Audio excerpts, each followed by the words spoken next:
They said we were washed up. They said we had nothing going on. They said Dougie ain't gonna make it. He's gonna be in a ditch. Ray's not gonna make it. He's gonna work at fast food forever. What do they know?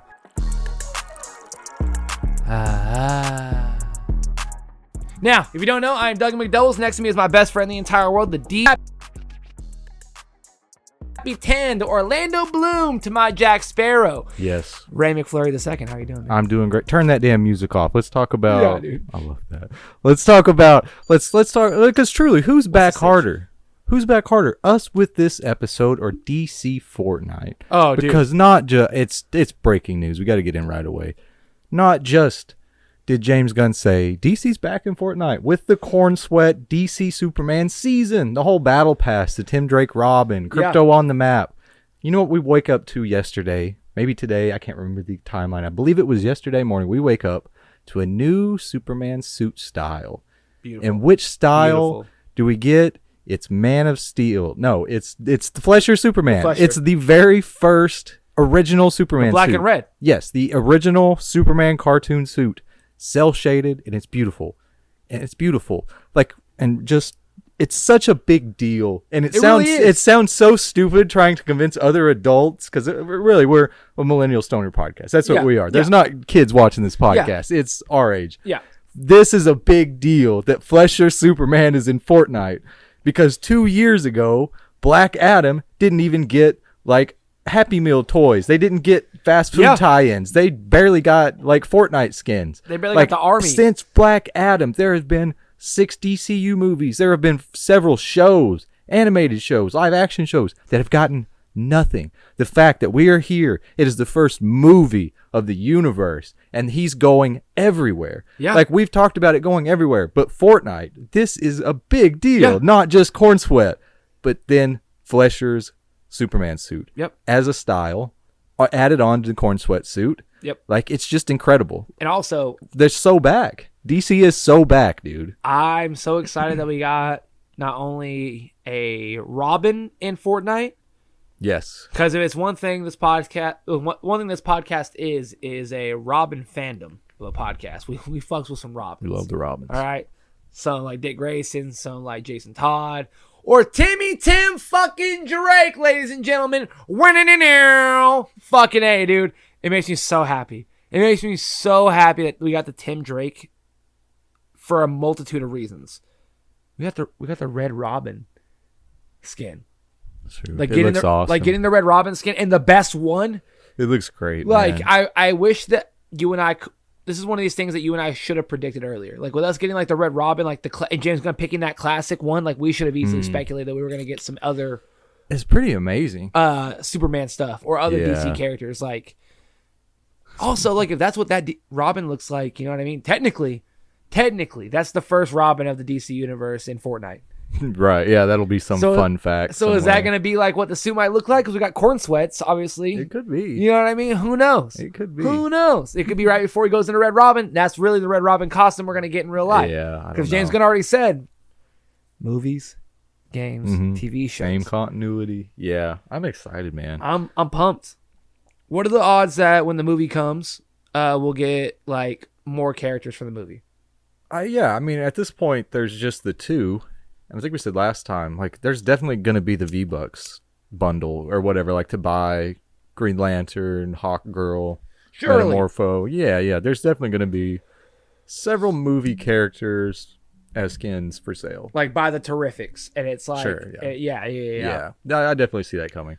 Yeah, it's not just going to be, as we see, they just dropped the Flesher suit style, which isn't a whole new skin, but yeah, it's not the only thing coming this season, bro. Because the pass hasn't even started. Like, people that have the Superman skin and they're playing with it now, but that's because they bought the battle pass and then paid the extra V-Bucks to complete the battle pass and not have to do the quests to unlock items. Which is insane. That's an insane thing to do. So it's July 11th, the season officially starts, like the Superman season starts. So we're still almost a full 3.5 weeks away. I think there's going to be a hell of a lot of skins that pop up from this movie and the greater DCU. Yep. I think we're going to get all the old DC skins back that they've released. I think we'll have a whole you think they'll recycle back through? Yeah, because they already, right now, I checked it out 2 days ago, and they already had the Batman who or the Joker who laughs, or whatever the fuck it is. Batman. They had who that laughs. one. They had Catwoman, and they had the armored Batman suit, like the Wasteland Batman, or the fuck. Yeah. They had those in the shop. That's cool. Yeah. So I'm sure that because they're already still recycling some, so I'm sure they'll continue it to an extent. That's good, man. That's a place where it's such an easy slam dunk way to like reach the younger kids, is just having your skins in fucking Fortnite. Like just having a cool Superman mythic in the game, like you can use his laser vision. Like that is just such a slam dunk way to reach the kids. Yeah. You know, because you can put out as many comic books as you want. Fortnite's going to reach the kids better than like a cool ass comic book, you know? Without it's a just doubt. so refreshing. It's refreshing, honestly. Fucking A, dude. It makes me so happy. Shout out DC. Shout out James Gunn. There's a lot of good DC shit. There was CLAYFACE news. We've been talking about the script for a while. Mike Flanagan finished it, and he was really excited about it. Based it off of the CLAYFACE origin in Batman the Animated Series. And then we finally got the news that they have cast the CLAYFACE. They have actually cast CLAYFACE for that movie. Tom Reese. Yeah, I have no knowledge of this dude. Nope. I can't say I know anything he's ever done. But it makes sense that it's not a super mega star. Yep. Because again, this is like Baz, right? Isn't it like a $90 million budget movie? Yeah. Like they're not gonna get a superstar to play CLAYFACE. So I guess it kind of makes sense. I haven't heard of him. Of course I haven't. But if you don't really know him, it kind of makes sense that with the budget of this movie and with the tone of this movie, it's like a truly unique entry into the DCU. Like it's not going to be trying to fit into the tone of the greater universe or anything. Like this is its own thing for sure. Another bit of James Gunn news that I didn't really see reported anywhere, and I don't know the origin of this, but apparently DC Studios, just like they did with Superman Legacy, they renamed Supergirl Woman of Tomorrow just to Supergirl. Yeah, I like it. I didn't hear anything about it. I just kind of saw this randomly, and they asked James about it, and he said much like how the name was immediately drafted as Superman Legacy, we're now changing the name. It's just going to be titled Supergirl. It's cleaner. He just kind of said that. It's cleaner. Yeah, it makes sense. Perfectly fine. I'm down with it. Yeah, dude. He's been talking so much, man. He's even said people think this following quote is about Sergeant Rock, but it really could be about quite a few things. James Gunn kind of revealed the process behind the scenes for when they greenlight a project, but the script just kind of doesn't come along like they think. So he reveals that he recently just killed a DC movie because the script just wasn't good enough. The quote says, "Everybody wanted to make the movie. It was greenlit, it was ready to go, but the screenplay wasn't ready. I couldn't do a movie where the screenplay's not good." Damn. And again, refreshing. What a refreshing thing. Because for a multitude of reasons. Oh my God. It's just such a difference in the last regime, dude. And it makes sense because, look, we'll get more into it of James Gunn talking about Snyder fans and people trying to quietly bomb his movie. But this isn't a thing where like, oh, well, we're going to do like 18. We're going to continue this franchise with you, James. Like it's a Superman's got to do well or everyone was right. Oh yeah. You know, like he cannot, this is a make or break for him. And he's understanding like, nope, can't. Like it might have been Teen Titans. You know, it might have been Teen Titans. It might have been could have been Sergeant Rock, The Authority. Like there's so many movies. They could have changed Blue Beetle or Booster Gold to a movie and they had a scrap. Yeah, you know, they could have done a million things, but the fact that he went out public was just like, oh, like everyone wanted. It could be the dynamic duo. It could be the Bane and Deathstroke movie. It could be Bane and Deathstroke. Like it could be a multitude of things, and the fact that he's just like, what script wasn't good enough. Fuck it. He's in a good spot. Like I think his head is right on a lot of that shit. I take it back. The only two movies I know besides Supergirl and Superman that James Gunn that we have quoted on the podcast that we have proof of that he has talked about the scripts being great is Flanagan for CLAYFACE. Yes. And I can't think of her name, and I truly apologize. The woman who wrote Teen Titans. Oh, okay. The script. Because she wrote Supergirl, right? Didn't she help write Supergirl? I feel like you're right. Yeah, I feel like she had some part of another project with James Gunn, and she was writing Teen Titans, and he loved it. Yeah. So those are the only two places I think of that wouldn't be cut. So Sergeant Rock, Like, it could be really anything. Yeah, it really could. I don't know. Yeah, because they greenlit the first chapter and everything, and then since then there's been so many different things come out that this is The Authority couldn't get and made. it's greenlit, and Booster then, Gold Booster Gold's sent having back. problems. We haven't heard anything about Themyscira. Themyscira got put back because they couldn't work it. Like, the Authority got put back. Then all of a sudden they're trying to do Sergeant Rock. But it's kind of refreshing to see, and I know I keep saying that. I really should change it up. But it's just even hearing him talk about like the issues they are having, because like he said, everybody was ready to go, but it just wasn't good. We can't make something that wasn't going to be good in the end. It's just a waste of time. I feel like it's Sergeant Rock. It probably was. In all reality, like it probably was. With the timeline, the way they were supposed to start filming, the way they were getting things together, I truly believe it was a Sergeant Rock film. I think so too. Yeah, that kind of seems where he's saying it without saying it, because there was enough news come out that you can kind of easily link it together here. But yeah, it's nice to even hear him talking about the issues, because he was talking about how hard Batman has been to develop in DCU. Hang on a second. I love this because only a few people have really talked about the creative issues and problems that come along trying to make this monumental character. And only few have survived it. Like, Ben Affleck lost his fucking mind again trying to direct, produce, write, and star in his Ben Affleck, like his Batfleck movie, because he knew what they were going to do with it. What they wanted to do with it. They wanted to make some campy fucking snark, like smart aleck Batman, which isn't what Batman is. Yeah. Nolan didn't want to put him in the Man of Steel universe because it didn't make sense. Like, people have tried so hard to get the right Batman, and only genuinely, I think Nolan, Affleck, and James Gunn now are the only three people that have been like, we have to do this fucking right. We're not going to do this because we need the money. We need to do it because think of like Justice League Immortal. They were going to do. Nolan had plenty of problems, but I see what you're saying. Yeah, like, it's tough to adapt Batman just in any way. Yeah, like I understand Nolan had issues trying to make everything. Well, even the way he adapted stuff, he tried to make it way too realistic. Yeah, there's a lot of way too realistic shit in it. Even as good as the trilogy was, fantastic. Well, I just loved mean, all three of them. But when they were making Man of Steel, they were trying to get Nolan's Christian Bale's Batman. Yeah. He was like, that's not the right. It's not the same. Yeah, exactly. You can't tarnish the name like that. That's our Batman. That's this different. It's a whole different.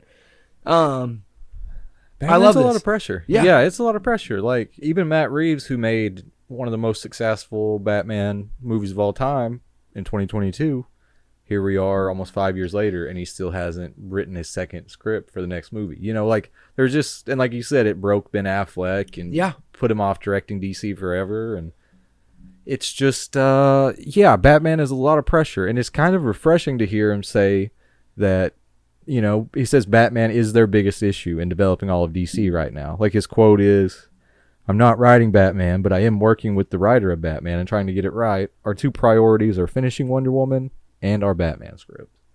So, it's kind of refreshing. Yeah, it's because in the very beginning of his big slate, because he skipped Comic-Con, hell yeah, and he's like, "No, I'm just going to start DC slate," and he's like, "I'm doing Gods and Monsters." Yeah. Like, who's the Holy Trinity? Batman, Superman, Wonder Woman. Exactly. We got to get these out. Exactly. And yeah, you say the Holy Trinity.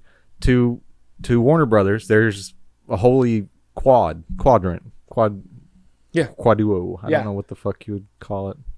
Because Supergirl is another pillar of the DCU, because officially, not Zaslav, but Peter Safran. He said, like the four pillars of the DC universe going forward in movies, it's going to be Superman, Wonder Woman, Batman, and Supergirl. Yep. And like, what are your first two movies are Superman, Supergirl, and then he talks about Batman and Wonder Woman are the most important things we're working on right now. Yeah. That's with Lanterns, that's with Themyscira, that's with Booster Gold, CLAYFACE, Teen Titans, Dynamic Duo, like everything he's greenlit, and it's still the four. What if there's hints and or cameo and or talks of Starfire in the Supergirl movie? There could be, because we're already going to get the Starfire show. Oh yeah, that'd be cool. Like, we might see a random Lantern. That's the thing, because bro. we're in space. It's a whole with different. We're seeing Supergirl, aliens. You could see anything. Yeah, so that makes sense because she could really essentially rally and have other metas or heroes. That's what's exciting. Yeah, after Superman, Let's we're go, gonna dude. really get the barometer of what Supergirl can be, because we're as excited as we are. Like, we know the Justice Gang is in there, and Lex Luthor is in there, and the Authority and all this. But really, I want Power Boy. you think that that's not all that James is going to throw out there. You know, like, we're going to see just how crazy the universe is going to be in this Superman movie. And then for Supergirl, all possibilities are going to be open based on what we learned. Think of right, his name's Power Boy from the future? Hit Boy, Power Boy? Hit Boy's the producer. Shout out Hit Boy. I think so. Power Boy. Power Boy? Yeah, I'm not too sure with the future. Real quick, guys. Gotcha, Ray. 141 episodes and still got you. I want a cameo of Power Boy. Tyler Posey is Power Boy from Teen Wolf. I want it. Oh, God. Sorry. Okay. Anyway. Yeah, dude, I love this shit. The fact that James exciting. Gunn's going out of his way to let everybody know, like, nope, this is what we're... If Safran is the Kevin Feige where he's like, yes, we're going to do this, that, and the other, James Gunn is the final straw of like, look, we're not putting this out to make the money and lose fucking $80 million and then be like, oh, well, Yeah. we're not giving the studio a reason for them to come into our studio, into our home where we're creating this piece to give them billions of dollars in revenue eventually throughout the years, over the next decade, easily. We're not going to sully our two reputations putting out Black Adam content, Shazam 2 content. And here's the thing. I watched the Snyder Cut again. It's still a fucking great piece of work. It's 4 hours long, fuck you, but it's still a great piece of work. I understand where some of the Snyder fans and their vision was. However, Not my Justice League. Shazam 2 didn't even have Black Adam as a villain. So, like, is it real? You know what I mean? Oh, Yeah, that's the most absurd thing. You know, is like, how do you make your Snyderverse Black Green Adam Lantern without had the Shazam? the ring on the wrong finger. You can't sit there and tell me anything about the Snyderverse. Fuck you. Yeah, here's my favorite. Your own Green fucking Lantern studio line. said, oh no, we're doing a Jon Stewart. He's doing a cameo because we're going to do a Jon Stewart animated movie that no one's going to care about, and he's going to show up in the Crisis on Infinite Earths trilogy. So you can't have him in the Snyderverse. Okay, I guess. Even though he shot it in his house, by his house, and then had the ring on the fucking index finger, which isn't Jon Stewart at all. It's on his middle finger. Yeah. You dickhole. Just tell me your favorite line of his in the Zack Snyder universe. Because it's a still image. That is all you ever got of him. It is pure. It says that. It's insanity. It's copium. It's it's just pure hater. Like, there is no world where you could be more of a fan of an image of a man wearing a ring on the wrong finger, nonetheless. Yeah. More than somebody that's going to have an entire show, And like a live action show. also, it's just absurd. He wasn't even a part of SAG. He was not a part of SAG. He literally, legally could not have been in the movie in any capacity. Like, it was just an absurd situation. And the way that We're like, oh. the cult revolves around all of it, just absurd to me. Now, Snyder fans, I understand. I Look, understand. you're not going to sit there and talk to me like I wasn't a Snyder fan. Like I wasn't there. Like John Wilson and I, shout out John Paul Samuel, we saw. Like me and my dog weren't there premiere night of Superman, of Man of Steel. Like we weren't there premiere night of Batman v Superman. Like we weren't there for the Suicide Squad with Will Smith. We were there, motherfucker. You can't sit there and talk down to me like that. I was there, bitch. I wanted it more than you. You have no idea what I wanted for that. Like, how dare you? I wanted DC to rival it. And then they just showed a random suit of Robin. And they're not even going to talk about killing him off. And then it took us, I don't know, 7 years it felt like, to get the Snyder Cut and a finally decent version of Jared Leto's Joker. Because I'll tell you right now, the Suicide Squad Joker sucked. But the 6 minutes he was in the very, very end of the 4-hour Snyder Cut was the best out of all of it. You guys should be ashamed. Like Wonder Woman, the first one was okay. And again, it's only okay because Gal Gadot plays a character that has no connection to humanity. She is supposed to be awkward, and it's supposed to look like She's uncomfortable at all times. And that's the only way a Gal Gadot can act. They found the one character that fits her perfectly. Yeah. And then the next movie didn't work. Nope. Because she has to grow. And Gal Gadot can't grow. Nope. You guys didn't you guys destroyed Ray Fisher. Like, you guys didn't even give him his cyborg movie like you talked about. Like, you guys, the discrimination, racism, and abuse that you gave to Ray Fisher on the set. Like, fuck Josh Whedon. And let's just be very clear. If this was a Doug fan cast, right here next to my left hand would be a picture of that goofy fuck. Yeah, oh yeah, that's our, yeah, fuck you, that's not my Flash. Okay, need I say more? Aquaman, first one, second one, we both saw it. Ray and I did, all right? First one was pretty damn great. Yeah, first one was fantastic. Especially if it didn't even look like Aquaman. Second one wasn't that good. Still almost a top 5 DCEU movie. Yeah, we ranked it. Yeah, I think it was number 6. I literally was like, I think it was 6. Number 6 in our DCEU ranking. And it wasn't that good. It was just all right. Pretty all right. Like, you guys didn't even have the fucking decency to actually play out the comics in the second movie. For like 8 episodes of the podcast leading up to Aquaman 2, we knew what Black Manta does to his son, to his child. We knew. Yeah, they should have killed the baby. They should have killed him. Thank you. From all the ways that, what is it called when it's pre-screened or whatever, the test screenings? Yeah. There is some rumor that originally the baby died because there were some really, really negative test screenings. Okay. And so they tweaked it a little bit. And in the end, if you remember in the movie, it kind of set it up for the baby to die. Yeah. And you kind of think, damn, that baby's about to die. Damn! And then it doesn't. So it really makes me think originally they did have the balls to do it in some way. But it's like Independence Day. Yeah, it would have been such a better movie if you did it, man. Independence Day is one of the only 5 movies to have an almost perfect test screening. Mm-hmm. And then once they fixed the one change, it was a perfect test screening. Do you know what it was? I don't. In the end of the movie, towards the end of the movie, there's a giant bomb that goes off. All right. Oh, wait, maybe I do. Go on. A dog jumps in an RV and survives. They didn't show that piece, and everyone said, did the dog survive? We don't, like, the dog has to survive. Incredible. And then they put it in for new test screenings, and they said, this movie is perfect. We cannot wait for it. And so it was like something like, you know what I mean? Like, Snyder fans, we understand, but like, she pooped in his bed. Snyder fans. Think about that. Yeah. You know what I mean? Like, fans, you're Snyder fans. Your own Snyder fans, your own homies. We're signing petitions to get Mira removed and have her recast in the middle of a movie, in the sequel. You can't fucking do that. You can't just do that. That's not how this works. If you want a good movie and continuity, you got to keep the same actresses, even if they keep pooping in people's beds. But no, dude, you want it. You wanted it. Of course, dude, of course. You wanted it, dude. You wanted Zachary Levi playing a child. And then, I'm not talking Harold and the Purple Crayon. I'm not talking the Kurt Warner story.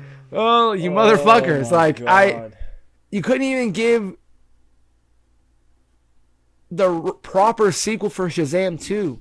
And then people were like, damn, dude, Blue Beetle was the worst in the whole fucking Snyderverse. Like, how dare you? He wasn't even in the Snyderverse. He's better than y'all. He's the worst. So far, he's the worst movie in the James Gunn universe. And guess what? Still better than most of the Snyderverse. Yeah, Blue Beetle, we ranked number 2. Yeah. Literally number 2 behind the Suicide Squad. So, yeah, it's... I understand feeling allegiance, like really strong allegiance for something, but you cannot be a fan of the new iteration of the thing. But the level that they're taking this, like... Snyder fans are going to pretend like we didn't... Like, everyone didn't meme the fuck out of the Snyderverse. Like, right. Why did you say her name? What, Martha? What? Yeah. You know, like, Martha was... It was on Robot Chicken for, like... 5 years ago, we all hated Batman versus Superman. You know, what the fuck happened? During COVID, you know what... Like, people hated the fucking Suicide Squad movie. They thought that fucking Joker was the worst. Yeah. You know what I mean? Like, no one believed in Affleck. Right. This guy did. Always believe in Ben Affleck. From the very fucking beginning. From Dogma, Good Will Hunting, I'll always believe in Ben Affleck. I'll always fucking believe in him. But, how dare y'all, dude? How fucking dare y'all? Like, And here's the thing. I'll admit it. I've talked about it on the podcast. I'll say it every 30 episodes. Shazam 1 wasn't a terrible movie. No, it was actually pretty good. I think it was decent. Like, Zachary Levi was probably the weakest point of the movie, and I still thought one of his best performances ever. Yeah. Like, since Chuck, at least. Yeah, 100%. Wasn't he in Chuck? Yeah. Was that him? And then, like, the second one was good for his supporting cast. Zachary Levi sucked in it. You know who was great in it? Yeah, he was terrible in it.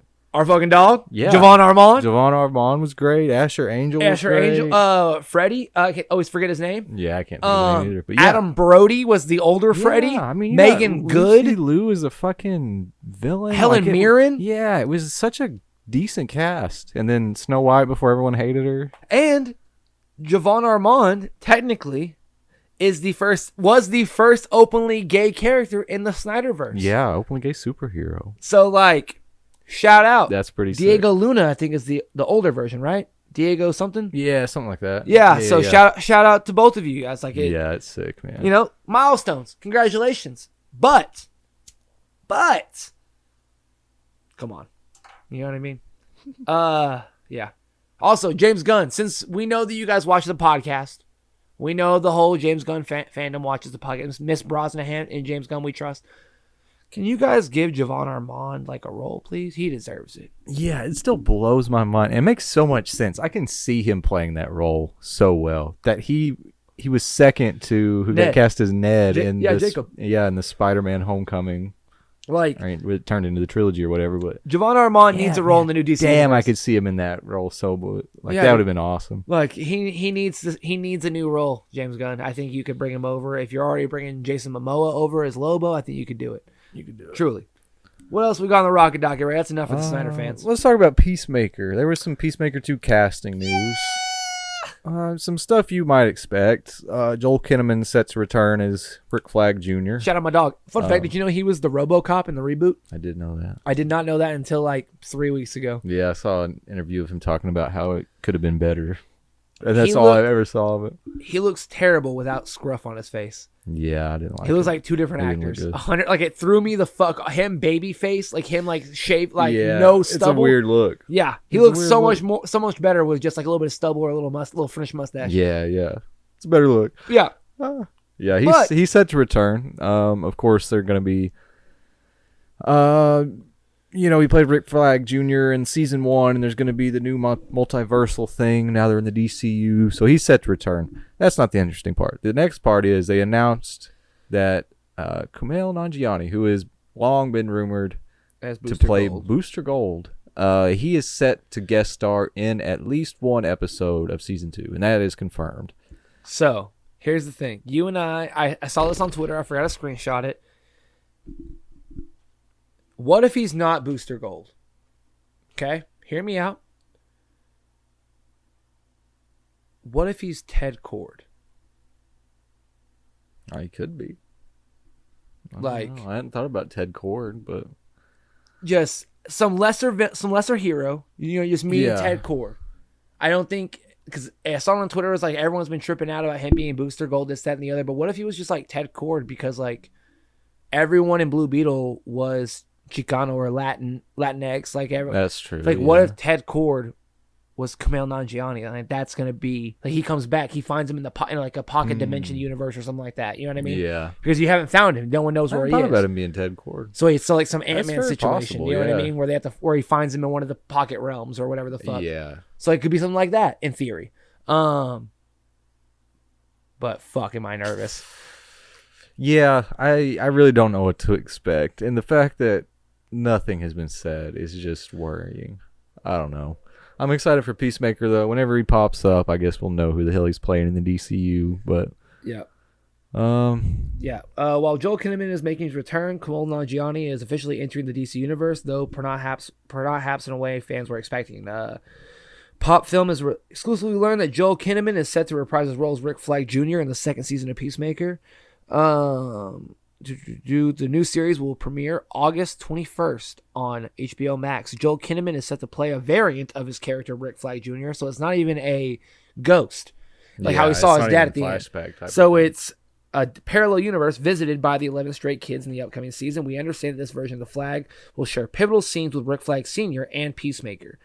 While details of Nanjiani's role remain tightly under wraps, his casting adds fuel to the long-standing fan speculation that he may be connected to the Booster Gold franchise, the time-traveling superhero set to lead his own Max series in the future. Though this appearance doesn't confirm those rumors, it certainly won't quiet them. I'm scared. Yeah, I really don't know. So Warner Brothers Games has announced some interesting news on the heels of several interesting things. Yes. They have 4 major franchises in their games division, and they have apparently broken it up into 4 separate divisions, all to be like self-governed or whatever. So they've got their Harry Potter division, their Game of Thrones division, Mortal Kombat, and then just DC Universe and Greater DC. Yeah. And this, of course, comes on the heels of the Wonder Woman game getting canned, and which is still absurd to me. Yeah, 100%. And then it's just, I have no faith in them. The recent Harry Potter game was good. The Hogwarts Legacy was good. Well, they're making number 2 right now. Yeah. So like that makes sense why that is there to an extent.